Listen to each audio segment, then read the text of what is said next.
Lesson లో మనము previous class లో అంతర్గత వర్తకం అంటే ఏంటో చూసాం కదా. అంతర్గత వర్తకం అంటే ఏంటి?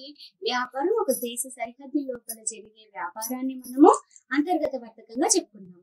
ఇప్పుడు అంతర్గత వర్తకంలో మనం ఎవరైనా చూసాము, టోకు వర్తకుల్ని చూసాము, చిల్లర వర్తకుల్ని చూసాము. ఇప్పుడు టోకు వర్తకుడు అనేవాడు ఒకడే ఒక వ్యక్తి. ఏం చేస్తాడు? ఉత్పత్తిదారుడి దగ్గర నుంచి సరుకు తీసుకొని వచ్చి చిల్లర వర్తకుడికి వేస్తాడు అని చెప్తున్నాం. ఇన్ రిటర్న్ చిల్లర వర్తకుడు ఎవరికి అమ్ముతాడు? డైరెక్ట్ ఎవరికైతే వస్తువు కేటాయించి, ఎవరిని దృష్టిలో పెట్టుకొని వస్తువు తయారు చేయబడిందో అతనికి అమ్ముతాడు. ఆ వ్యక్తి ఎవరు అంటే మనకి వినియోగదారుడు. సో ఇప్పుడు మనకి వినియోగదారుడిని దృష్టిలో పెట్టుకొని ఈ ఉత్పత్తిదారుడు వస్తువు తయారు చేస్తున్నాడు. ఇది సౌలభ్యం మనకు సులభంగా అందేట్టుగా చిల్లర వర్తకుడు చూస్తాడు, టోకు వర్తకుడు కూడా చూస్తాడు. అయితే చిల్లర వర్తకుల్లో మనకి చాలా రకాలు ఉన్నాయి. ఇవాళ మనం దాని గురించి చూద్దాం. ఓకే, చిల్లర వర్తకుడు అంటే బేసికల్ గా చిన్న మొత్తంలో వినియోగదారుడికి తన దగ్గర ఉన్న సరుకుని అమ్మే వ్యక్తులని చిల్లర వర్తకుడు అంటాం. అంటే డైరెక్ట్ గా కన్స్యూమర్, డైరెక్ట్ గా వినియోగదారుడితో కనెక్షన్ ఉన్న వ్యక్తి మన చిల్లర వర్తకుడు. అయితే ఈ చిల్లర వర్తకుల్లో రెండు రకాలు. ఒకటి సంచార వర్తకులు. సంచార వర్తకులు అంటే చిల్లర వర్తకుల్లో కూడా కొంతమంది మనకి చిల్లర వర్తకుడు అంటే రిమెంబర్, గుర్తుపెట్టుకోండి, ఎవరైతే సరుకుని అల్టిమేట్ గా వినియోగదారుడికి అమ్ముతాడో ఆ వ్యక్తిని మనం చిల్లర వర్తకుడు అని అంటాం.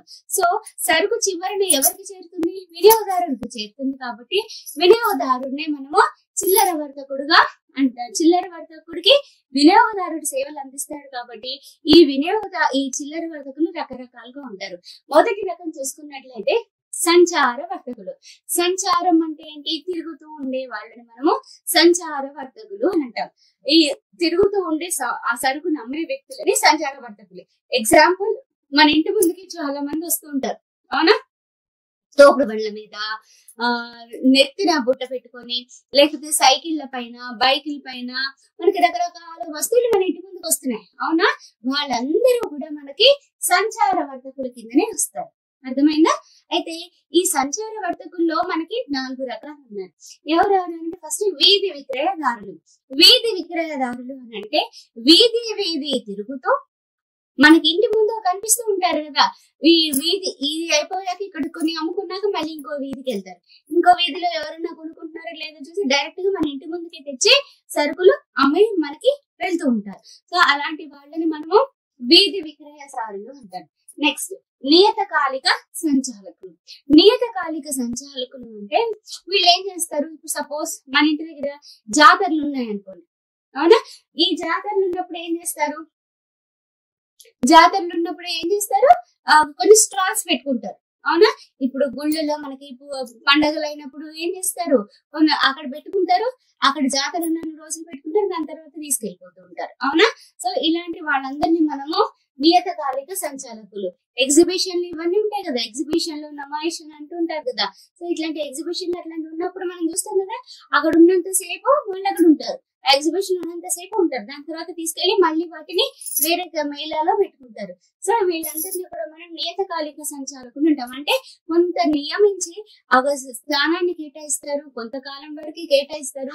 ఆ ప్లేస్ లు వాళ్ళ టైంలో అమ్ముకోవాలి, వెళ్ళిపోవాలి.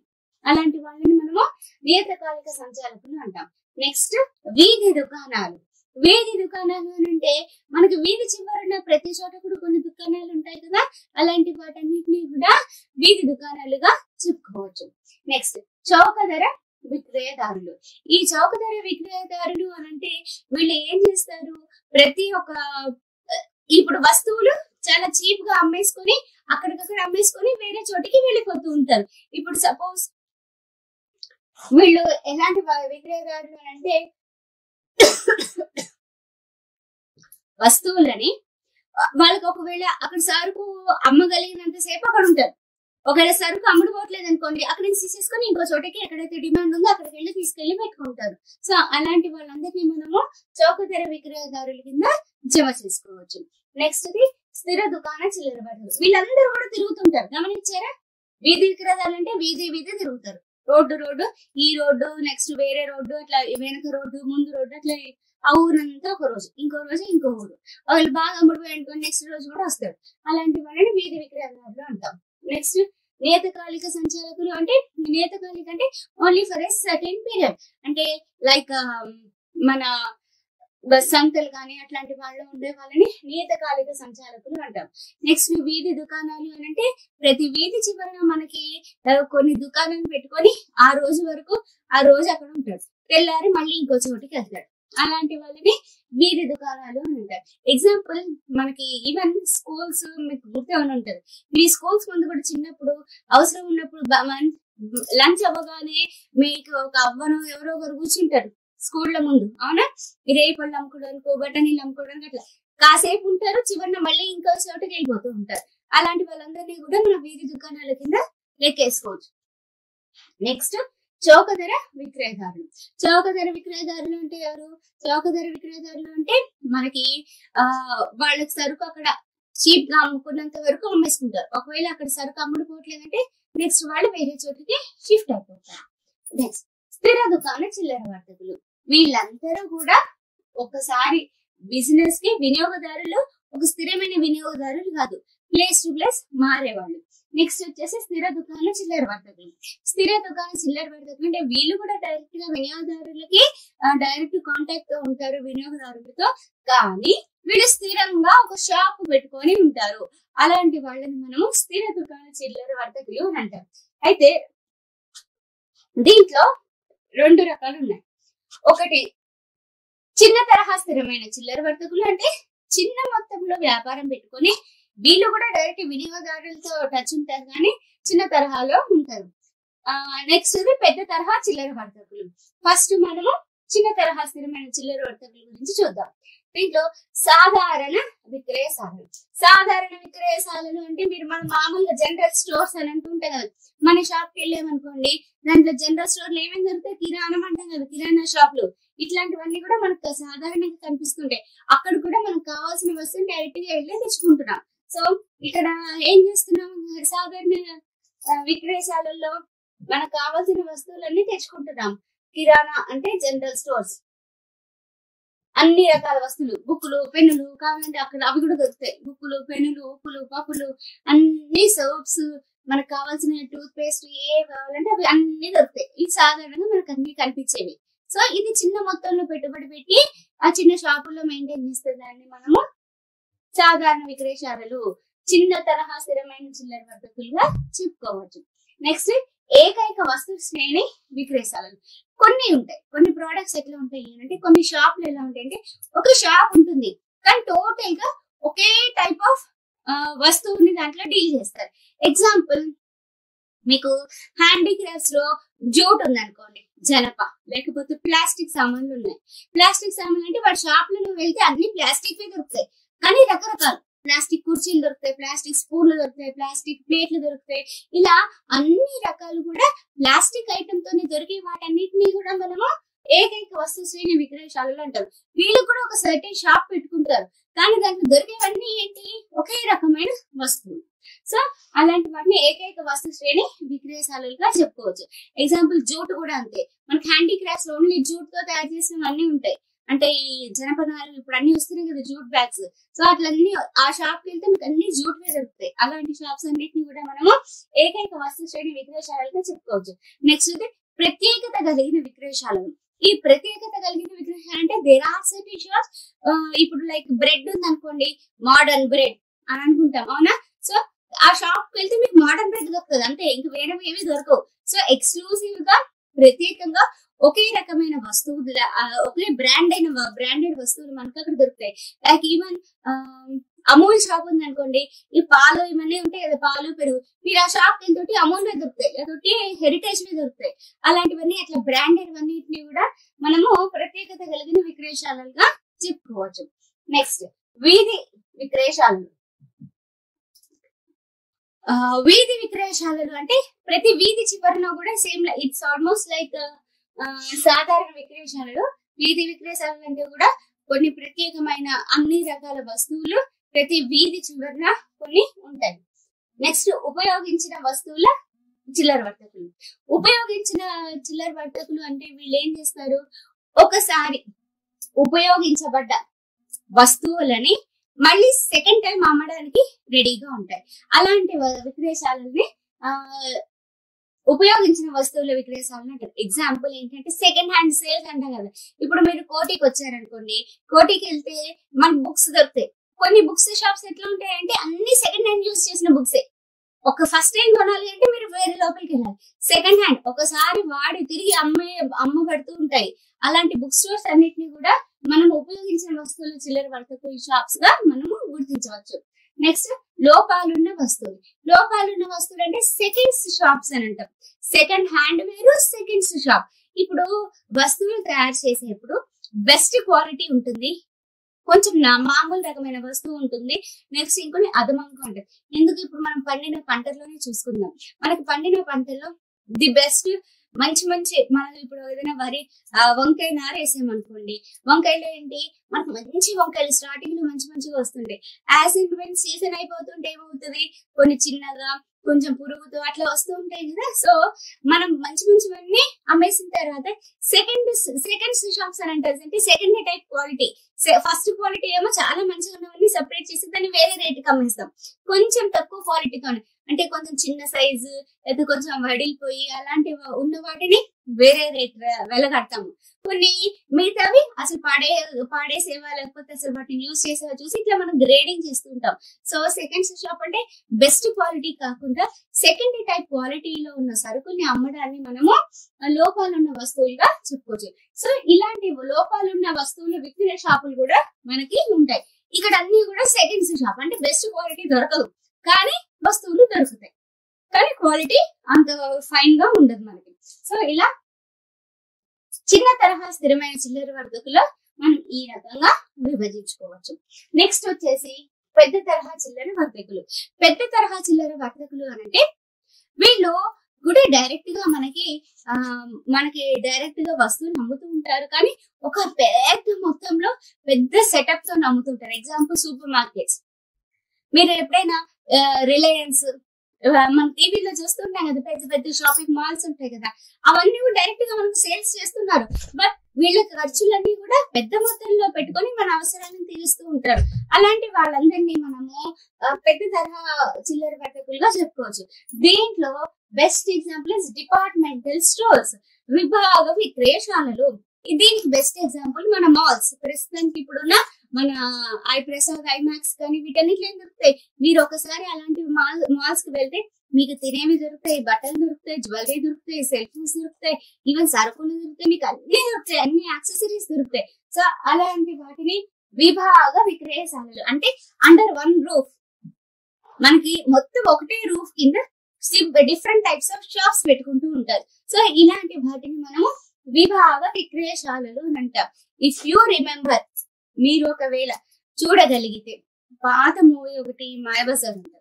మాయాబజార్ లో ఒక చోట డిఫరెంట్ టైప్స్ ఆఫ్ జ్యువెలరీ ఒక చోట, అండ్ అవన్నీ కూడా ఇట్స్ నాట్ ఏ కాన్సెప్ట్ ఇప్పుడు కొత్తగా వచ్చిన కాన్సెప్ట్ కదా, ఫ్రమ్ ఓల్డ్ టైమ్స్ ఇలాంటి కాన్సెప్ట్ ఉంది అని చెప్తున్నాను. విభాగ విక్రయశాల అంటే డిఫరెంట్, మీరు అక్కడికి వెళ్ళారు అనుకోండి, డిఫరెంట్ టైప్స్ లైక్ జ్యువెలరీ ఒక చోట, షూస్ ఒక చోట, బట్టలు ఒక చోట మీకు దొరుకుతున్నాయి కదా.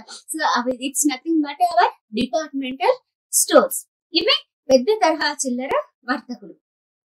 నెక్స్ట్ బహుళ జాతీయ విక్రయశాలలు.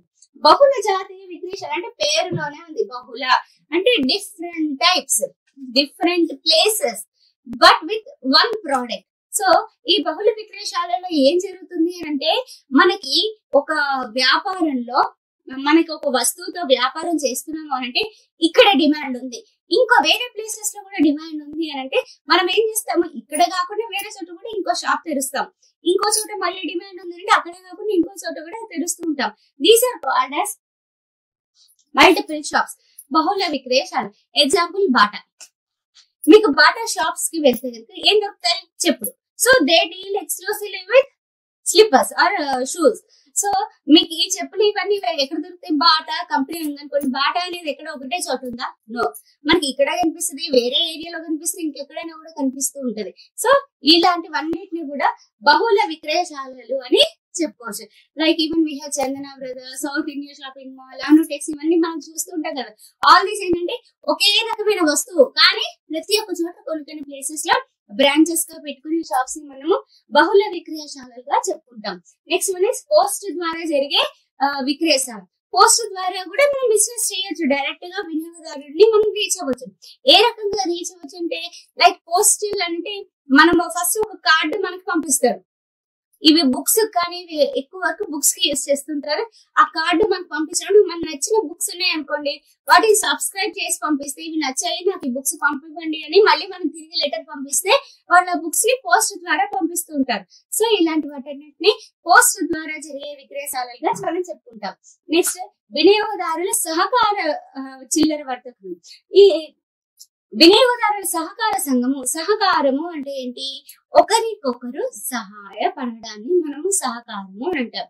ఒకరికొకరు ఏ రకంగా సహాయపడతామంటే, నీకు కొన్ని నిత్యావసర వస్తువులు ఉంటాయి, నాకు కూడా డైలీ నువ్వు కొన్ని వస్తువులు సేమ్ వాడతావు, నేను కూడా కొన్ని వస్తువులు సేమ్ గా వాడతాం. ఎగ్జాంపుల్ అంటే మనకు రైస్ అవసరం, ఆయిల్ అవసరము, మనకి టూత్ పేస్ట్ మార్నింగ్ లేస్తే టూత్ పేస్ట్ అవసరం, సోప్స్ అవసరము. సో ఇంటికి కొన్ని నిత్యావసర అవసరాలు మనకి కొన్ని ఉంటాయి. ఇలాంటి నిత్యావసర సరుకులు మనకి అవసరానికి నీకు అవసరం, నాకు అవసరం. మనము ఇండివిజువల్ గా ఇల్లు తెచ్చుకునే బదులు మనందరం కలిసి పెట్టుబడి పెట్టి హోల్సేల్ గా మనం తెచ్చి మనం పెట్టుకొని నువ్వెంత వాడుతున్నావు నేనెంత వాడుతున్నాను అనేది బుక్ లో రాసుకుంటే మనకి రేటు తక్కువ పడుతుంది, ప్లస్ మన అవసరాలు కూడా తీరుతాయి. సో ఇలాంటి షాప్స్ ని మనకి, ఇలాంటి వర్తకాన్ని, ఇలాంటి విక్రయశాలను మనము వినియోగదారుల సహకార విక్రయశాలలుగా చెప్పుకోవచ్చు. అంటే ఇది ఇద్దరికి బెనిఫిట్. తక్కువ రేట్ కి వస్తువులు తెచ్చుకొని మనము కొనుక్కుంటున్నాం, నువ్వు కొనుక్కోవాలి నేను కొనుక్కోవాలి, కానీ పెట్టుబడి మనమే పెట్టుకుంటున్నాము. కావాలంటే ఇతరులకు కూడా మనము అమ్మచ్చు. దీనివల్ల మనము లాభం పొందుతాం. ఏ రకంగా లాభం పొందుతాం అంటే, మనం ఇద్దరమేమో పెట్టుబడి పెట్టాం కాబట్టి తక్కువ ధరకి వస్తువుని తీసుకుంటాం, కానీ బయట వారికి మాత్రం బయట ఎంత రేట్ ఉందో అంతకే అమ్ముతాం. సో మనకి ఆ రకంగా లాభం వచ్చింది కూడా మనలో మనమే పంచుకునేట్టుగా ఉంటుంది. సో నీకు నాకు సహకరిస్తూ మన ఇద్దరం కలిసి పెట్టుబడి పెట్టి వ్యాపారం చేయడాన్ని వినియోగదారుల సహకార సంఘాలుగా, మనం సహకార సంఘాలు చూసే ఉంటాం కదా ఫస్ట్ ఇయర్ లో. So it is nothing but మనం మళ్ళీ ఇక్కడ చెప్పుకుంటున్నాము, దాని గురించి మనం ఇక్కడ మళ్ళీ చెప్పుకుంటున్నాం. ఓకేనా? సో వీటిలో ఏదైనా ఒకటి మనకి ఎగ్జామ్ పాయింట్ ఆఫ్ వ్యూలో 2 మార్క్స్ వచ్చే అవకాశం ఉంటుంది. నెక్స్ట్ అంతర్జాతీయ వర్తకం గురించి చెప్పుకుందాం. మనము అంతర్గత వర్తకము అంటే ఏమనుకుంటున్నాము? వ్యాపారంలో ఒక దేశ సరిహద్దు లోపల జరిగే వర్తకాన్ని అంతర్గత వర్తకము అని అంటున్నాం. మరి అంతర్జాతీయ వర్తకం అంటే ఏంటి? అంతర్జాతీయ వర్తకం అంటే ఒక దేశ సరిహద్దులు దాటి వ్యాపారం, కొనుగోలు, అమ్మకాలు జరుగుతున్నట్లయితే అలాంటి దాన్ని మనము అంతర్జాతీయ వర్తకంగా చెప్పుకుంటాం. ఈ అంతర్జాతీయ వర్తకంలో మనం బేసికల్ ఫస్ట్ మనం డిఫరెన్సెస్ చూస్తే మీకు అర్థమైపోతుంది. దేశీయ వర్తకం అంటే ఏంటి, అంతర్జాతీయ వర్తకం అంటే ఏంటి అనేది డిఫరెన్సెస్ చూస్తే మనకి ఒక ఐడియా వస్తుంది. So first let's get in to our differences. So first ఏంటి? స్వదేశీ వర్తకం అయితే దేశంలో ఒక దేశం సరిహద్దులలో జరిగే వర్తకాన్ని మనము స్వదేశీ వర్తకము అని అంటాం. విదేశీ వర్తకం అంటే ఏంటి? ఇతర దేశాలతో వ్యాపారం జరిగితే దానిని విదేశీ వర్తకము అని చెప్పొచ్చు. నెక్స్ట్ నాణేలు మారుతాయి. నాణేలు అంటే ఏంటి? కరెన్సీ, ద్రవ్యం అనేది ఒక దేశంలో మనం అందరము చెప్పాం కదా, నేను ఒక ఈ పెన్ను ధర, ఈ మార్కర్ ధర 20 రూపీస్ అని అంటే 20 అన్నాను అనుకోండి, మీరు ఏమి ఇస్తారు? 20 అంటే ఏమి ఇస్తారు? 20 పెన్స్ ఇవ్వరు, 20 రూపీస్ ఇస్తారు. అలాగే even when they say about a cost just 20 or 100 అని అన్నా అనుకోండి, సో మీరు నాకు 100 రూపీస్ ఇస్తారు. నేను రూపీస్ లోనే ఆలోచించి చెప్తారు, మీరు కూడా 100 రూపీస్ తీసే ఇస్తారు. బట్ వేరేస్ మనము విదేశీ వర్తకంలో ఏం జరుగుతుంది అని అంటే, నేను 100 అంటే it may be pounds, it may be dollars. ఒక్కొక్క ద్రవ్యం ఒక్కొక్క దేశానికి ఒక్కొక్క కరెన్సీ ఉంటుంది కాబట్టి మనం దాన్ని మార్చాల్సి ఉంటుంది. సో స్వదేశీ వర్తకంలో నాణేల మారకం జరగదు, ఒకే నాణ్యం ఉంటుంది. వేరేస్ ద్రవ్యం మారుతుంది. విదేశీ వర్తకంలో ద్రవ్యం మారుతుంది. నెక్స్ట్ స్వదేశీ వర్తకంలో ఎలాంటి ఆంక్షలు ఉండవు. అంటే వస్తువులు మనం తయారు చేసుకున్నాక కొన్ని ఆంక్షలతో లోబడి నువ్వు వస్తువుని తయారు చేసుకొని అమ్ముకోవచ్చు. చట్టరీత్యా చట్టరీత్యా అనుమతించిన అన్ని వస్తువులు మనం తయారు చేసుకొని మన దేశంలో అమ్ముకోవచ్చు. కానీ విదేశీ వర్తకంలో చాలా ఆంక్షలు ఉంటాయి. ఏంటంటే నీకు వస్తువులు సరిపడా ఉన్న తర్వాతనే విదేశాలకు అమ్ముకునే అవకాశం ఉంటుంది. కాబట్టి there are different procedures and formalities మనకు చాలా ఉంటాయి. వాటన్నిటిని పాటిస్తూ విదేశీ వర్తకం చేయాలి. సో ఇక డిఫరెన్స్ ఏంటి అంటే ఆంక్షలు చాలా తక్కువ, లేదా ఆంక్షలు ఉండవనే చెప్పుకోవచ్చు. ఇక్కడ చాలా ఆంక్షలు ఎక్కువ. ప్రతి ఒక్క చోట ఆంక్షలు పాటిస్తూ మనం సరుకుని అమ్ముకోవాలి. నెక్స్ట్, స్వదేశీ వర్తకంలో డిమాండ్ సప్లై అవకాశం ఉంటుంది. అంటే మనము లోకల్ మార్కెట్ లో ఉంటున్నాం కాబట్టి నీకు ఎంత డిమాండ్ ఉంది అనే దాన్ని బట్టి నేను సప్లై చేస్తూ ఉంటాను. అంటే డిమాండ్ సప్లై నేను ప్రత్యక్షంగా చూస్తూ ఉంటాను. So I can immediately supply. కానీ వేరే విదేశీ వర్తకంలో ఏమవుతుంది అంటే నేను ఒక్కసారి డిమాండ్ ఎంత ఉందో తెలియదు. వాళ్ళు అక్కడ ఎవరో నన్ను అడిగారు సరుకు కావాలి అని, సో నేను సరుకు పంపిస్తాను అంతేగాని అక్కడ డిమాండ్ ఎంత ఉంది అనేది నేను స్టడీ చేయలేను. సో డిమాండ్ సప్లై ప్రభావము దీనిపైన ఉండదు. డిమాండ్ అండ్ సప్లై అవకాశం ఎక్కువగా ఉండదు. ఎందుకు అవకాశం ఉండదు అని అంటే అక్కడ డిమాండ్ ఎంత ఉంటుందో నాకు ఎలా తెలుస్తుంది? నేను వాళ్ళు అక్కడ డిమాండ్ చేస్తున్నారు కాబట్టి నేను పంపిస్తున్నాను అంతే. కానీ అక్కడ డిమాండ్ ఎలా ఉంది, దాని తర్వాత వాళ్ళ ఫీడ్బ్యాక్ ఎలా ఉంది అనేది నాకు తర్వాత తెలుస్తుంది. బట్ వేరే ఇక్కడ లోకల్ మార్కెట్ లో ఉంటున్నాను కాబట్టి డిమాండ్ తగ్గట్టుగా నేను సప్లై చేసుకుంటూ వెళ్ళొచ్చు. నెక్స్ట్, రవాణా వ్యయం నష్ట భయం తక్కువ. ఇంకో రకంగా చెప్పాలంటే రవాణాకు వచ్చేసరికి ఏ టైప్ ఆఫ్ రవాణాను మనం స్వదేశీ వర్తకంలో వాడచ్చు? స్వదేశీ వర్తకంలో మనము రోడ్డు రవాణా కానీ రైలు రవాణా కానీ వాడుకోవచ్చు. నష్ట భయం కూడా తక్కువ, ఎందుకంటే మన షార్ట్ డిస్టెన్స్ కి మనం సరుకులు రవాణా చేస్తూ ఉంటాం. బట్ విదేశీ వర్తకంలో చాలా దూరాలు పంపించాలి. సపోజ్ ఇండియా నుంచి అమెరికాకి సరుకు పంపించాలి అని అంటే ఏ type of depending on type of transport, depending on type of products మనము రవాణాని సెలెక్ట్ చేసుకోవాలి. ఎగ్జాంపుల్ లైట్ వెయిట్ వి, నస్వర స్వభావం లైక్ ఫ్లవర్స్ కానీ ఫ్రూట్స్ కానీ ఇలాంటివి ఉన్నాయి అనుకోండి, ఏం చేయాలి? ఫ్లైట్ అవి ఎక్కువ వెయిట్ ఉండదు కాబట్టి ఫ్లైట్ లో మనం సరుకుని పంపించుకోవచ్చు. అదే పెద్ద వస్తువులు, భారీ వస్తువులు లైక్ కార్ కానీ ఇలాంటి కారు బైక్స్ ఇలాంటివన్నీ డిమాండ్ అక్కడ ఎక్కువ ఉంది అనుకోండి, మనం తయారు చేసినవి అవన్నిటి మనం through train or through ship, మనకు షిప్స్ ఉన్నాయి కదా నౌక రవాణా, వాటి ద్వారా మన సరుకుని రవాణా చేసుకోవాలి. సో రవాణా వ్యయము ఎక్కువే ప్లస్ నష్ట భయం కూడా ఎక్కువే. రవాణా వ్యయము అండ్ నష్ట భయము అనేవి రెండు కూడా మనకి విదేశీ వర్తకంలో ఎక్కువగా ఉంటుంది. ఎందుకంటే దేశాలు దాటి వెళ్ళాలి, అవి మధ్యలో ఎన్నో అవాంతరాలు తట్టుకొని వెళ్ళాలి కాబట్టి ఇక్కడ మనకి రవాణా వ్యయము నష్ట భయం కూడా రెండు కూడా ఎక్కువే. నెక్స్ట్, ఉత్పత్తి స్థానం నుండి వినియోగ స్థానం మార్పు చాలా సులువు. ఎందుకంటే ఉత్పత్తిదారుడు ఒకే దేశంలో ఉంటాడు, ఈవెన్ వినియోగదారుడు ఒకే దేశానికి సంబంధించిన వాళ్ళు అయి ఉంటారు కాబట్టి వీళ్ళిద్దరికి మధ్యలో ఖర్చులు చాలా తక్కువగా ఉంటాయి, డైరెక్ట్ కాంటాక్ట్ ఉండే అవకాశం ఉంటుంది. కానీ ఇక్కడ మార్పు అనేది కష్టం. ఎందుకంటే ఒక్కసారి మనకి డిమాండ్ వచ్చిన తర్వాత విదేశీ వర్తకుడు నాకు ఈ సరుకు కావాలంటే మనం తయారు చేయడం మొదలు పెడతామో అది అతను కంపల్సరీగా తీసుకోవాలి. సో మార్పులు చేయడం కష్టం. మనకు విదేశీ వర్తకంలో సరుకులో మార్పులు చేయడం చాలా కష్టం.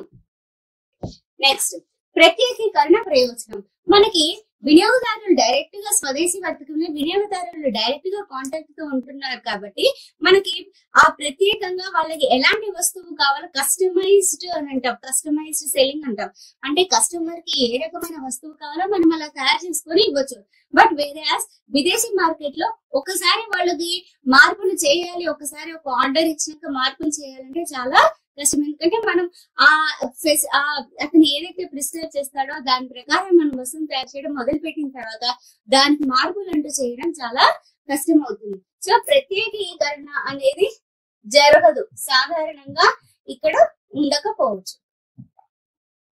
ప్రత్యేకీకరణ ప్రయోజనాలు మనము పొందలేము.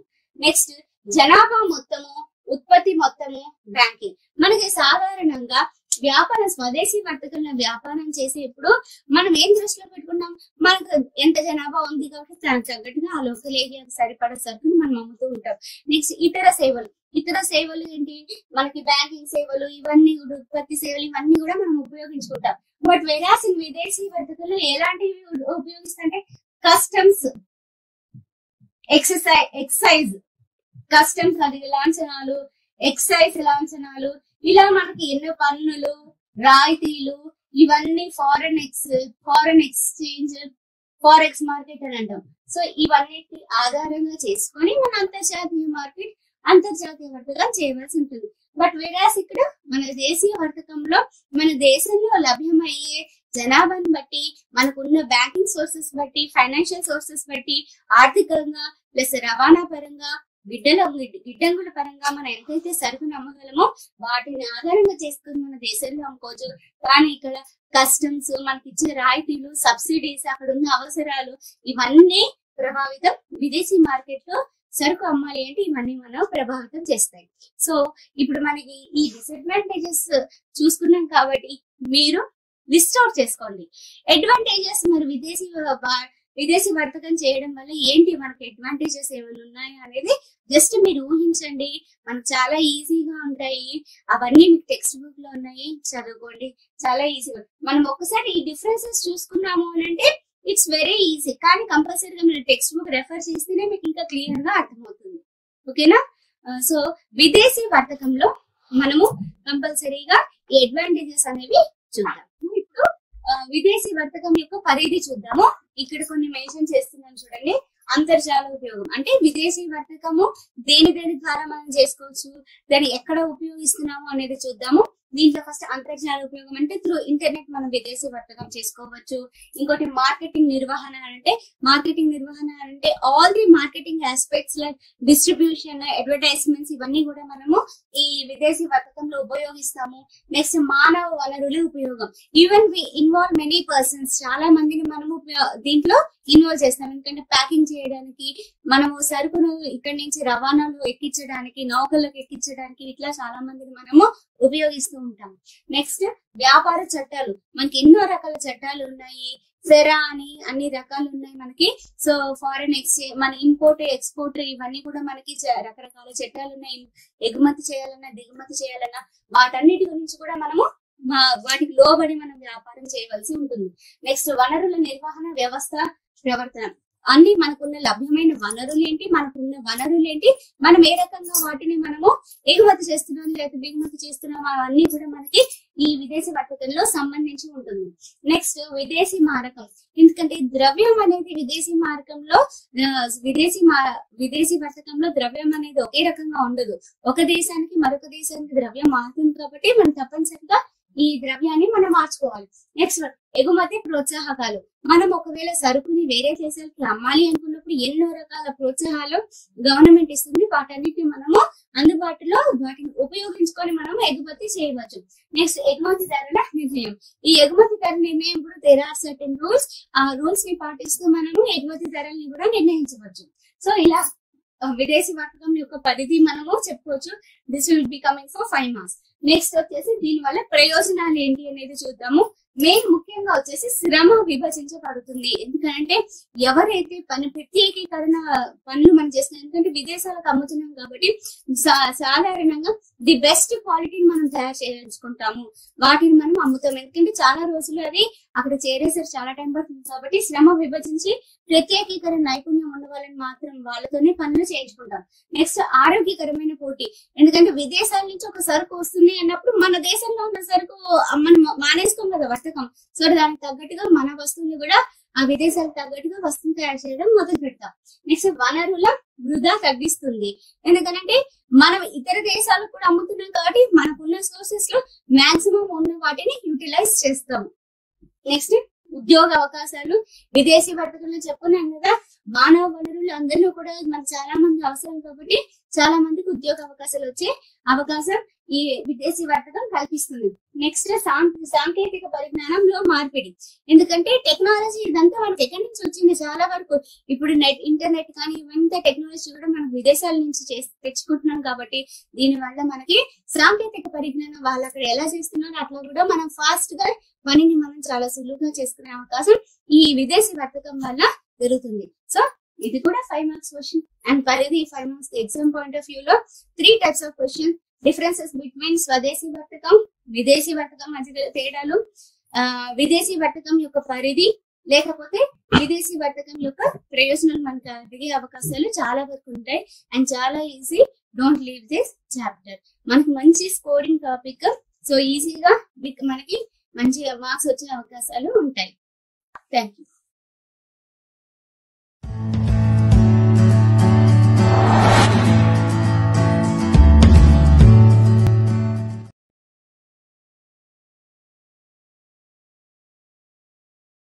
Welcome back students. మనము అంతకు ముందున్న చాప్టర్ లో మనము ఎంటర్‌ప్రెన్యూర్ అంటే ఒక వ్యవస్థాపకుడు ఎలా బిజినెస్ స్టార్ట్ చేయాలి అనేది మనం చూసుకున్నాం కదా. అతను ఎలాంటి ఫార్మాలిటీస్ ఫాలో అవ్వాలి, అతను మరి ఎలాంటి వ్యాపారాన్ని స్టార్ట్ చేసుకోవచ్చు, ఎలాంటి వ్యవస్థాపకుడు అవుతాడు, ఎక్కడ ట్రైనింగ్ ఇస్తారు, ఎక్కడ రిజిస్ట్రేషన్ తీసుకోవాలి, ఈ స్టెప్స్ అన్ని కూడా మనం అంతకు ముందున్న చాప్టర్ లో చూసాం.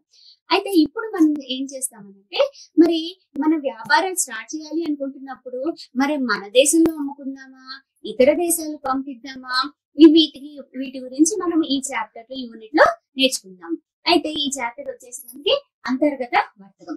అంతర్గత వర్తకంలో బేసికల్ గా మనం ఇక్కడ ఫస్ట్ ఇయర్ లో మనం చూసే ఉంటాం వర్తకము అంటే ఏంటి అంటే ద్రవ్యానికి గాని లేదా ద్రవ్య సమానమైన వస్తువులకి గాని మనం ఒక వస్తువుని అందించడం కానీ సేవల్ని అందించడాన్ని వర్తకము అని అంటాం. అంటే ద్రవ్య సమానం అంటే ఏంటి, మనం తయారు చేసిన దాన్ని ఐదర్ వస్తువే కానివ్వండి లేకపోతే సేవలైనా అందించాలి అనుకుంటున్నప్పుడు ద్రవ్యానికి కానీ ద్రవ్య సమానమైన విలువలకు కానీ మనం ఇతరులకు అందజేసినట్లయితే దానినే మనము వర్తకము అని అంటాం. అయితే ఈ వర్తకంలో బేసికల్ గా మనకి ఏం జరగాలి, స్వదేశీ వర్తకము, ఇంకొకటి విదేశీ వర్తకం. ఇది రైట్ డౌన్ దిస్ చార్ట్. ఇక్కడ వరకు వర్తకం 2 రకాలు, స్వదేశీ వర్తకము, విదేశీ వర్తకము. స్వదేశీ వర్తకము అంటే ఏంటి, స్వదేశీ వర్తకం అంటే ఒక దేశ సరిహద్దు లోపల జరిగే వర్తకాన్ని స్వదేశీ వర్తకము లేదా దేశీయ వర్తకం అని కూడా అంటాం. స్వదేశీ, జాతీయ లేకపోతే దేశీయ. ఓకే, స్వదేశీ వర్తకం అంటే ఏంటి, దేశీయ వర్తకం అని అనొచ్చు, జాతీయ వర్తకం అని అయినా అనొచ్చు, లేకపోతే స్వదేశీ వర్తకం అని కూడా అనొచ్చు. స్వదేశీ వర్తకం అంటే ఒక దేశ సరిహద్దు లోపల జరిగే వర్తకాన్ని స్వదేశీ వర్తకం అని అనొచ్చు. ప్రతి ఒక్క దేశానికి సరిహద్దులు ఉంటాయి కదా, మన ఇంటికి ఎలా అయితే సరిహద్దులు ఉంటాయో అలాగే ప్రతి ఒక్క దేశానికి సరిహద్దులు ఉంటాయి. ఆ సరిహద్దుల లోపల జరిగే వర్తకం అంటే ఏంటి, వస్తు మార్పిడి జరగడం. సో వస్తు మార్పిడి జరగడాన్ని మనము వర్తకంగా చెప్పుకోవచ్చు. స్వదేశీ వర్తకం అంటే ఒక దేశ సరిహద్దు లోపల జరిగే వర్తకాన్ని మనము స్వదేశీ వర్తకంగా చెప్పుకుంటాము. నెక్స్ట్, ఈ స్వదేశీ వర్తకం మనకి 2 రకాలు. ఒకటి టోకు వర్తకము, ఇంకొకటి చిల్లర వర్తకం. టోకు వర్తకము అంటే ఏంటి, హోల్సేలర్. మనం ఎక్కువ వరకు వింటూ ఉంటాం కదా, హోల్సేల్ రేట్ అని అంటూ ఉంటాం కదా. సో ఈ హోల్సేల్ అంటే ఏంటి, పెద్ద మొత్తంలో సరుకు ఉత్పత్తిదారుడి దగ్గర నుంచి తీసుకొని వచ్చి చిల్లర వర్తకుడికి వేస్తాడు. సో అలాంటి వ్యక్తిని టోకు వర్తకుడు అంటాం. ఇతను ఎవరెవరికి వారధిగా ఉంటాడంటే, నార్మల్ గా సరుకు ఎవరి దగ్గర నుంచి ఎలా వెళ్తుందో చూద్దాం. ఉత్పత్తి, వస్తువు తయారైన చోటుని ఉత్పత్తి చేయడం అంటారు, అవునా. సో ఉత్పత్తి అయిన చోటు దగ్గర నుంచి ఎవరు తెచ్చుకుంటారు, సరుకు తానంతలనే ఒక వినియోగదారుడి దగ్గరికి చేరదు కదా. ఈ ఉత్పత్తి అయిన సరుకుని ఎవరు కొంటాడు, టోకు వర్తకుడు కొనుక్కుంటాడు సరుకు. టోకు వర్తకుడు ఎవరికి వేస్తాడు అంటే చిల్లర వర్తకుడికి ఆ సరుకు ఉత్పత్తిదారుడి దగ్గర నుంచి తీసుకొని వచ్చి చిల్లర వర్తకుడికి వేస్తాడు. చిల్లర వర్తకుడికి ఇంటిని ఎవరికి అమ్ముతాడు అని అంటే ఈ చిల్లర వర్తకుడు వినియోగదారులు చిల్లర వర్తకుడి దగ్గరికి వచ్చి సరుకుని తీసుకుంటాడు. This is the chain. ఈ చైన్ అనేది నార్మల్ గా వస్తు మార్పిడికి ఇలాగే నడుస్తుంది. ఉత్పత్తి అంటే సరుకు తయారైన చోటు దగ్గర నుంచి టోకు వర్తకుడికి వెళ్తుంది. టోకు వర్తకుడి నుంచి చిల్లర వర్తకుడికి చేరుతుంది. చిల్లర వర్తకుడి దగ్గర నుంచి వినియోగదారుడికి వెళ్తుంది. వినియోగదారుడు అంటే ఎవరు? అల్టిమేట్ గా ఆ వస్తువుని వినియోగించే వ్యక్తిని మనము వినియోగదారుడిగా అంటాం. అయితే ఈ టోకు వర్తకుడు ఏం చేస్తాడు? ఉత్పత్తిదారుడి దగ్గర రకరకాల ఉత్పత్తిదారుడి దగ్గరికి వెళ్ళి ఒకే రకమైన సరుకుని కొనుగోలు చేసే వ్యక్తిని మనము టోకు వర్తకుడు అంటాం. ఎగ్జాంపుల్, కూల్ డ్రింక్స్ ఉన్నాయి అనుకుందాం. ఈ కూల్ డ్రింక్స్ ఆయన ఏం చేస్తాడు? టోకు వర్తకుడు ఎలా ఉంటాడంటే ఒకే రకమైన వస్తువుతో అతను ఒకే రకమైన వస్తువుని సేకరించడం మొదలు పెడతాడు. ఎక్కడెక్కడైతే థమ్స్అప్ తయారు చేస్తారో, ఎక్కడెక్కడైతే కోకోకోలా తయారు చేస్తారో, మాజా తయారు చేస్తారో, ఫ్యాంటా తయారు చేస్తారో, స్ప్రైట్ తయారు చేస్తారో, ఇలా ఈ టోకు వర్తకుడు ఏం చేస్తాడు? ఈ stealing entirely with cool drinks. So cool drinks ని అతను చేయాలనుకుంటున్నాడు కాబట్టి ఏం చేస్తాడు? పెద్ద పెద్ద డబ్బాలు, ఈ కొన్ని డబ్బాలు ఈ ఉత్పత్తిదారుడి దగ్గరికి వెళ్తాడు. ఫస్ట్ ఎవరి స్ప్రైట్ అతని దగ్గరికి వెళ్తాడు, కొన్ని కాటన్లే వేసుకుంటాడు. దాని తర్వాత నెక్స్ట్ అట్లాగే థమ్స్ అప్, నెక్స్ట్ అట్లాగే మాసా, అలా రకరకాల ఎక్కడెక్కడైతే అతనికి కూల్ డ్రింక్స్ ఎవరో ఎక్కడ తయారు చేస్తున్నారో చూసి కొన్ని డబ్బాలు అతను వేసుకుంటాడు. వేసుకున్న తర్వాత ఆ డబ్బాలన్నీ తీసుకొని వచ్చి ఏం చేస్తాడు? ఆ డబ్బాలన్నీ తీసుకొని వచ్చి చిల్లర వర్తకుడికి వేస్తాడు. చిల్లర వర్తకుడు అంటే ఎవరు? మనకి ఇక్కడ చిన్న చిన్న షాపులు. ఇప్పుడు మనకి ఇమ్మీడియట్ గా సరుకు కావాలి, మన ఇంటికి ఎవరైనా వచ్చారు, మాజా బాటిల్ కావాలి. సో ఏం చేస్తాం? డైరెక్ట్ ఉత్పత్తిదారుడి దగ్గరికి వెళ్ళట్లేదు కదా. మనం ఏం చేస్తున్నాం? మన దగ్గర ఉన్న షాప్స్ లోకి వెళ్ళి ఆ మాజా బాటిల్ తెచ్చుకుంటున్నాం, మన అవసరాలను తీర్చుకుంటున్నాం. అలాగే ఇక్కడ కూడా మనకి ఈ షాప్ అనేది చిల్లర వర్తకుడు అంటాం. సో రీటైలర్ అని అంటాం. సో సరుకులన్నీ కూడా రీటైలర్ దగ్గరికి టోకు వర్తకుడు వేస్తాడు, తీసుకొచ్చి వేస్తాడు. సో నెక్స్ట్ ఏం చేస్తాడు? ఆ టోకు వర్తకుడి దగ్గర నుంచి చిల్లర వర్తకుడికి వస్తుంది. చిల్లర వర్తకుడు ఏమో తీసుకెళ్లి వినియోగదారుడికి అవసరమైనప్పుడల్లా ఆ సరుకుని అందిస్తాడు. సో ఇది ఒక చైన్, వస్తువు మార్పిడి అనేది ఇలా జరుగుతుంది. అయితే ఇక టోకు వర్తకుడు చాలా ఇంపార్టెంట్. ఎందుకు ఇంపార్టెంట్ అంటే ఉత్పత్తిదారుడు ఎవరిని దృష్టిలో పెట్టుకొని వస్తువుని తయారు చేస్తాడు? వినియోగదారుని. కానీ మధ్యలో వస్తువు అతను పంపించలేదు. ఎవరు తీసుకుంటున్నారు? టోకు వర్తకుడే పాపం ఇక్కడ వస్తువుని సేకరించి మళ్ళీ చిల్లర వర్తకుడికి వస్తువు వేస్తున్నాడు. సో ఈ కష్టాన్ని అంతా కూడా టోకు వర్తకుడే భరిస్తున్నాడు. అవునా? వస్తువు సేకరించడం అతని పని, వస్తువుని డిస్ట్రిబ్యూట్ చేయడం కూడా టోకు వర్తకుడే చూస్తున్నాడు, హోల్సేలరే చూస్తున్నాడు. సో ఈ రకంగా టోకు వర్తకుడు చాలా చాలా ఇంపార్టెంట్. అవునా? ఎందుకంటే మనకు కావాల్సినప్పుడు మనం ఉత్పత్తిదారుడి దగ్గరికి వెళ్ళట్లేదు. చిల్లర వర్తకుడు కూడా షాప్ మూసుకొని సరుకులు సేకరించాల్సిన అవసరం లేదు. ఎందుకంటే షాప్ లో అతనికి అపార్ట్ ఫ్రమ్ కూల్ డ్రింక్స్ కాకుండా అతను అన్ని రకాలు మెయింటైన్ చేయాలి. లైక్ ఉప్పు, పప్పులు, బియ్యం, అన్ని రకాల సబ్బులు అన్ని. సో అతను ఏం చేస్తాడు? టోకు వర్తకుడికి కాల్ చేసి చెప్తాడే తప్పించి అతను వెళ్ళి షాప్ మూసుకొని ఉత్పత్తిదారుడి దగ్గర నుంచి సేకరించాడు. ఈ పనినంతా ఎవరు చేస్తున్నారు మనకి ఇక్కడ? ఈ పనినంతా కూడా మనకి టోకు వర్తకుడు చేస్తున్నాడు. సో టోకు వర్తకుడు లేని వ్యాపార వస్తు మార్పిడి అనేది మనము ఊహించలేము. Is very important. సో టోకు వర్తకుడు అంటే ఎవరు? పెద్ద మొత్తంలో సరుకుని ఉత్పత్తిదారుడి దగ్గర నుంచి సరుకు తీసుకొని వచ్చి చిల్లర వర్తకుడికి వేసే వ్యక్తిని టోకు వర్తకుడు అని మనము చెప్పుకోవచ్చు. నెక్స్ట్ ఇది చిల్లర వర్తకుడు. ఈ చిల్లర వర్తకుడు అంటే ఎవరు? మనం ఇక్కడ చూసాం కదా, కొద్ది మొత్తంలో ఉంటది. అంటే ఈ ఉత్పత్తిదారుడి దగ్గర తీసుకొచ్చిన సరుకు మొత్తం ఒకే ఒక వ్యక్తికి వేయరు కదా. ఏం చేస్తాడు? కొద్ది కొద్ది మొత్తంలో చిల్లర వర్తకుడికి ఈ సరుకుని వేస్తాడు. సో ఈ చిల్లర వర్తకుడికి మనకి వినియోగదారుడికి ఎంతైతే కావాలో అంతవరకు మాత్రమే వేస్తాం. ఏం జరుగుతుంది? యాక్చువల్గా ఏం జరుగుతుంది అంటే ఇప్పుడు మనకి ఒక 1000 బాటిల్స్ మాజా బాటిల్ టోకు వర్తకుడు ఉత్పత్తిదారుడి దగ్గర నుంచి తెచ్చాడే అనుకుందాం.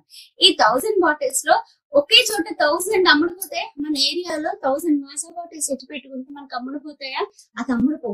సో ఏం చేస్తాడు? మన షాప్ లో ఒక 50 బాటిల్లు వేస్తాడు, లేకపోతే 100 బాటిల్లు వేస్తాడు. ఇంకో షాప్ లో చుట్టుపక్కల ఊర్లో ఇంకొక 100 వేస్తాడు. ఆ దారిలో వెళ్తూ కొంచెం ఎవరెవరికైతే అతనికి రిక్వైర్మెంట్ ఉందో చిల్లర వర్తకుడికి వాళ్ళందరికీ అట్లా 100 వేసుకుంటూ అతని దగ్గర ఉన్న సరుకును మొత్తం ఆ 1000 బాటిల్స్ ని కంప్లీట్ చేసుకుంటాడు. అట్లా ఏమేమి వేస్తాడు? 50 మాజా బాటిల్ వేస్తాడేమో, లేకపోతే 50 పెప్సీ బాటిల్స్. మనకి చిల్లర వర్తకుడు ఏది ఎక్కువ డిమాండ్ లో ఉంటాయి కనుక అవి అతను టోకు వర్తకుడి దగ్గర నుంచి తీసుకుంటాడు. సో ఈ రకంగా టోకు వర్తకుడు అందించే సేవలు మనము వెలకట్టలేము. ఇతను ఉంటే మనకి వ్యాపారం అనేది చాలా సులువుగా జరుగుతుంది.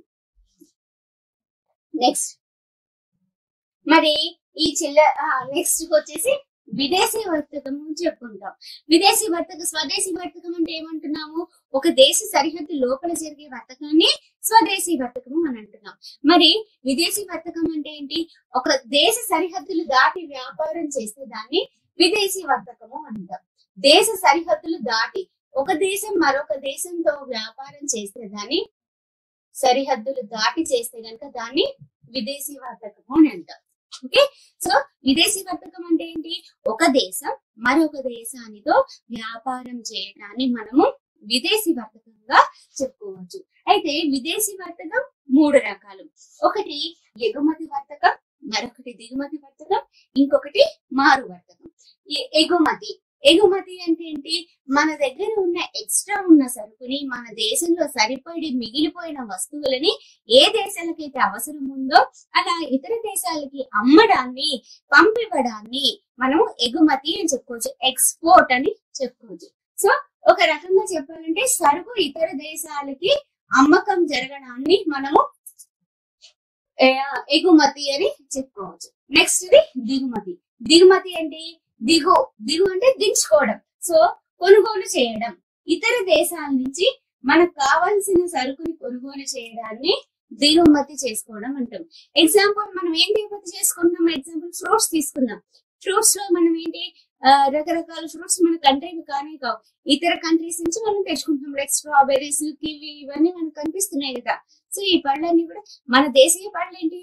రేయి పళ్ళు, జామ పళ్ళు, ఇవన్నీ కూడా మన దేశీయ ప్రతి చుట్టుపక్కల దొరికేవి. కానీ ఏం చేస్తున్నాము? మన ఏ దేశంలో కూడా సీతాఫలం పండించరు. ఏం చేస్తున్నాం?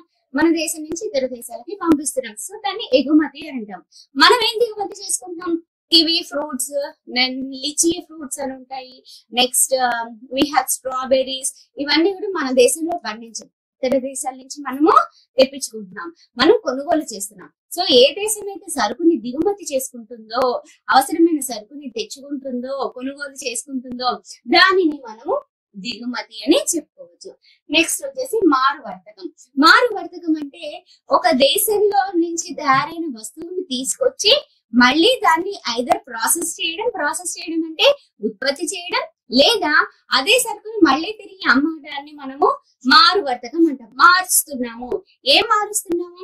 ఒక దేశంలో వచ్చిన సరుకుని తీసుకొచ్చి మన దేశం నుంచి మళ్ళీ ఇతర దేశానికి మనం అమ్ముతున్నాం. ఒక బెస్ట్ ఎగ్జాంపుల్ ఏంటి అంటే, ఇప్పుడు వాచెస్ ఉన్నాయి మనకి. ఈ వాచెస్ మనం ఏం చేయొచ్చు? ఈ వాచెస్ లో ఉన్న లోపల మెషిన్ ఒక కంట్రీది అయి ఉండొచ్చు. మనం ఏం చేసుకోవాలి? మెషిన్ ఒక కంట్రీలో నుంచి తీసుకురావచ్చు, దాని ఫ్రేమ్ మనం ఈ కంట్రీలో తయారు చేసి ఇంకో దేశానికి మనము అమ్మొచ్చు. సో ఇలా జరుగుతూ ఉన్నాయి. సో దాన్ని, అలాంటి వర్తకాన్ని మనము మారు వర్తకంగా చెప్పుకోవచ్చు. సో వన్స్ అగైన్ వర్తకం ఎన్ని రకాలు? 2 రకాలు. ఒకటి స్వదేశీ వర్తకం, మరొకటి విదేశీ వర్తకం. స్వదేశీ వర్తకం ఎన్ని రకాలు? 2 రకాలు. ఒకటి టోక వర్తకము, ఇంకొకటి చిల్లర వర్తకం. విదేశీ వర్తకం ఎన్ని రకాలు? 3 రకాలు. ఒకటి ఎగుమతి, మరొకటి దిగుమతి, ఇంకొకటి మారు వర్తకం. ఓకే, సో ఇది క్వశ్చన్ మనకి ఏమని అడుగుతారంటే వర్తకం రకాలు అనే క్వశ్చన్ అడుగుతారు.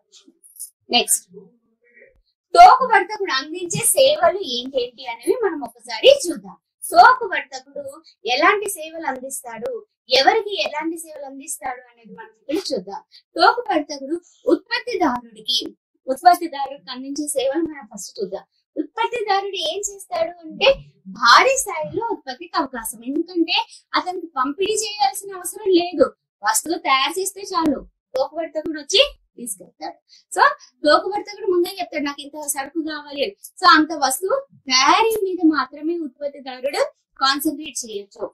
నెక్స్ట్ నష్ట భయాన్ని బదిలీ చేయడం. నష్ట భయాన్ని ఎలా బదిలీ చేస్తున్నాడు అంటే, సరుకుని రవాణా చేయాలి, సరుకు అమ్మాలి, ఇదంతా టెన్షన్ కూడా మనకి ఉత్పత్తిదారుడికి అవసరం లేదు. ఉత్పత్తిదారుడు హోల్సేల్ గా వస్తువు తయారీ పైన కాన్సన్ట్రేట్ చేయొచ్చు. అతను ఆ వస్తువుని ఎలా డిస్ట్రిబ్యూట్ చేయాలి, దాన్ని ఎలా ప్యాకింగ్ చేయాలి, అవన్నీ కూడా ఎవరు చూసుకుంటారు? మనకి ఇక్కడ తోక వర్తకుడే చూసుకుంటారు.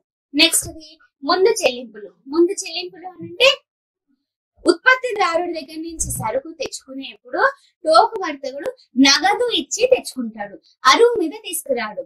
కానీ చిల్లర వర్తకుడు వేసేప్పుడు మాత్రం అరువు మీద సరుకుని వేస్తాడు. నెక్స్ట్ ఇది మార్కెట్ సమాచారం. మార్కెట్ సమాచారం అంటే ఏంటి? ఈ చిల్లర వర్తకుడికి వేస్తాడు కాబట్టి ఈ టోకు వర్తకుడు మార్కెట్ లో ఎవరు ఎలాంటి వస్తువుని వాడాలనుకుంటే, ఎందుకంటే మార్కెట్ తో ఉత్పత్తిదారుడికి సంబంధం లేదు. ఉత్పత్తిదారుడు ఏం చేస్తాడు? ఒట్టి వస్తువు తయారు చేయడం మాత్రమే చేస్తాడు. సో మార్కెట్ సమాచారాన్ని అంతా కూడా ఉత్పత్తిదారుడికి అందిస్తాడు. ఎందుకు అందివ్వాలి అంటే తయారు చేసేది ఉత్పత్తిదారుడు కాబట్టి టోకు వర్తకుడు ఈ మార్కెట్ సమాచారాన్ని ఎప్పటికప్పుడు ఉత్పత్తిదారుడికి అందజేస్తాడు. నెక్స్ట్ అవిచ్ఛిన్న ఉత్పత్తి. అవిచ్ఛిన్న ఉత్పత్తి ఏంటి? అతను ఇంకా టోకు వర్తకుడు ఏం చేస్తాడు? ఈ మార్కెట్ డిస్ట్రిబ్యూషన్, అతని ప్యాకింగ్ అవన్నీ కూడా ఇతనే చూసుకుంటాడు. ఈవెన్ గోడౌన్ మెయింటెనెన్స్, సరుకుని ఎట్లా స్టోర్ చేసుకోవాలి, సరుకుని ఎక్కడ రవాణా చేసుకోవాలి, అదంతా కూడా మన టోకు వర్తకుడే చూస్తుంటాడు. మన ఉత్పత్తిదారుడు కొట్టి వస్తువు తయారీ మీద మాత్రమే తను కాన్సన్ట్రేట్ చేయవలసి ఉంటుంది. నెక్స్ట్ పంపిణీ బాధ్యత. వస్తువు యొక్క పంపిణీ బాధ్యత అని చెప్తున్నా. Distribution is very important. వస్తువు తయారు చేసుకొని మన దగ్గరే పెట్టుకుంటే కనుక దానికి ఎప్పుడూ కూడా మనము తయారు చేసేది ఎవరి కోసం? వినియోగదారులు. ఎవరిని దృష్టిలో పెట్టుకుని ఒక ఉత్పత్తిదారుడు వస్తువు తయారు చేస్తాడు? వినియోగదారుడు. సో వినియోగదారుడికి అందించాలి అని అంటే ఇతను వెళ్ళలేడు డైరెక్ట్ గా. ఎవరు చేస్తున్నారు? టోకు వర్తకుడు చేస్తున్నాడు. ఎందుకంటే సరుకు అతను తీసుకొచ్చి చిల్లర వర్తకుడికి వేస్తాడు. చిల్లర వర్తకుడు ఇండైరెక్ట్ మళ్ళీ డైరెక్ట్ గా వినియోగదారుడికి అమ్ముతుంటాడు. కాబట్టి ఈ సీక్వెన్స్ లో జరుగుతుంది కాబట్టి ఉత్పత్తిదారుడు డైరెక్ట్ గా అతని వస్తువు తయారీ పైన కాన్సన్ట్రేట్ చేసుకోవచ్చు. డిస్ట్రిబ్యూషన్ పైన కాన్సన్ట్రేట్ చేయవలసిన అవసరం లేదు. నెక్స్ట్ ఇది గిడ్డంగులు. గిడ్డంగులు అంటే ఏంటి? సరుకుని నిల్వ ఉంచే చోటు. సరుకుని నిల్వ ఉంచే చోటుని గిడ్డంగులు అంటాం. కాబట్టి ఎవరు మెయింటైన్ చేస్తాడు? ఈయన పాపము ఏం చేస్తాడు? ఒకే రకమైన సరుకుని 1000 బాటిళ్లు తీసుకొచ్చాడు. సో ఏం చేస్తాడు? ఈ 1000 బాటిళ్లు అతను ఎక్కడో అక్కడ స్టోర్ చేయాలి. ఇలా 1000 బాటిల్స్ ఎన్నో అవుతాయి? Sprite 1000 bottles, Maaza 1000 bottles, Thums Up 1000 బాటిల్లు, కోకోకోలా 1000 బాటిల్స్, ఇలా రకరకాలు మెయింటైన్ చేయాలి. అన్ని ఒకే రోజు అమ్మలేడు కదా. సో ఏం చేస్తాడు? అతను ఇండివిజువల్ గా గోడౌన్ పెట్టుకుంటాడు. తీసుకొచ్చిన సరుకుని అక్కడ పెట్టుకుంటాడు. తీసుకొని వచ్చి ఒక రూట్ లో వెళ్ళేప్పుడు ఏం చేస్తాడు? తలా 2 షాపులు ఆ రోజు ఆ రూట్ వేసుకొని ఆ రూట్ లో కొన్ని ఇచ్చేసి వెళ్ళిపోతాడు. నెక్స్ట్ డే ఇంకొక రూట్ లో. అలా ఈవెన్ గిడ్డంగులను కూడా మనకి టోకు వర్తకుడే మెయింటైన్ చేస్తాడు. నెక్స్ట్ వచ్చేసి చిల్లర వర్తకుడికి ఎలాంటి సేవలను అందిస్తాడో చూద్దాం. ఈ టోకు వర్తకుడు ఒక మధ్యవర్తి. ఎవరికి? ఉత్పత్తిదారుడికి అండ్ చిల్లర వర్తకుడికి ఒక మధ్యవర్తిగా ఉంటాడు. కాబట్టి ఇద్దరికి చాలా ముఖ్యమైన వ్యక్తి ఈ టోకు వర్తకుడు. సో చిల్లర వర్తకుడికి ఏ రకంగా సేవలను అందిస్తాడో ఇప్పుడు చూద్దాం. చిల్లర వర్తకుడికి సమయానుకూలంగా వస్తువులని అందిస్తాడు. ఏంటి అంటే మనకు సరుకు అయిపోతూ ఉంటే మనం ఫోన్ చేస్తే చాలు, మన షాప్ మూసుకుని ఎక్కడికి వెళ్ళక్కర్లేదు.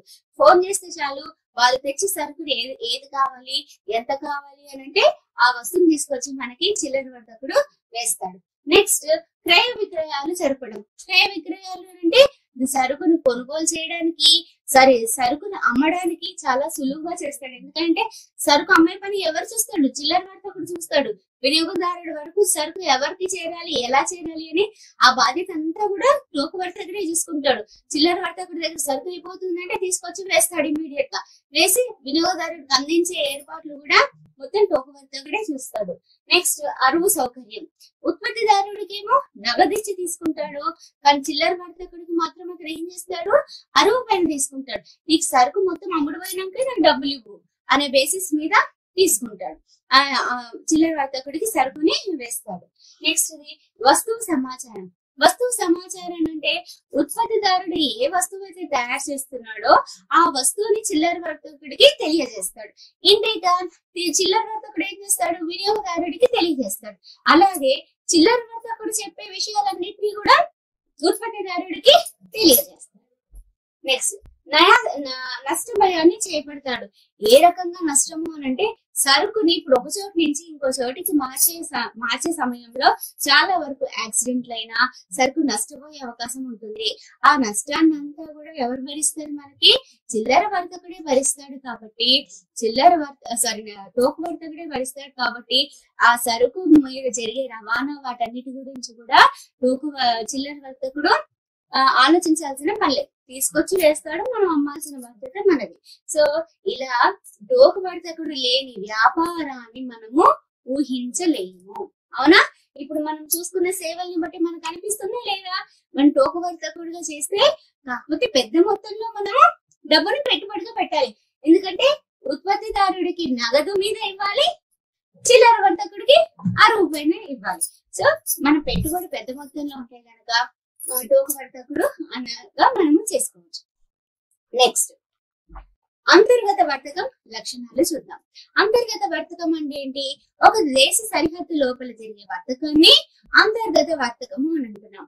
అయితే ఈ అంతర్గత వర్తకంలో ముఖ్యమైన లక్షణం ఏంటి అంటే సరిహద్దులు.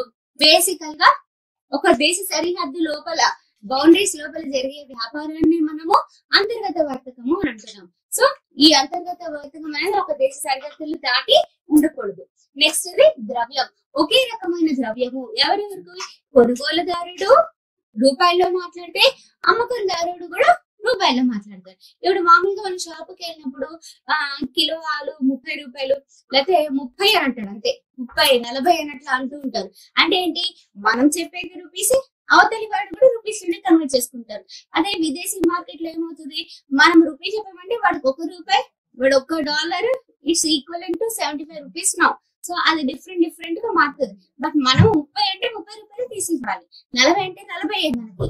సో మార్చుకోవాల్సిన అవసరం లేదు. సో ద్రవ్యం అనేది కొనుగోలుదారుడికి అమ్మకందారుడికి ఇద్దరికి ఒకటే ద్రవ్యం ఉంటుంది. నెక్స్ట్ వచ్చేసి లాంఛనాలు. అంతర్గత వర్తకంలో ఎలాంటి లాంఛనాలు, పెద్దగా లాంఛనాలు పాటించవలసిన అవసరం లేదు.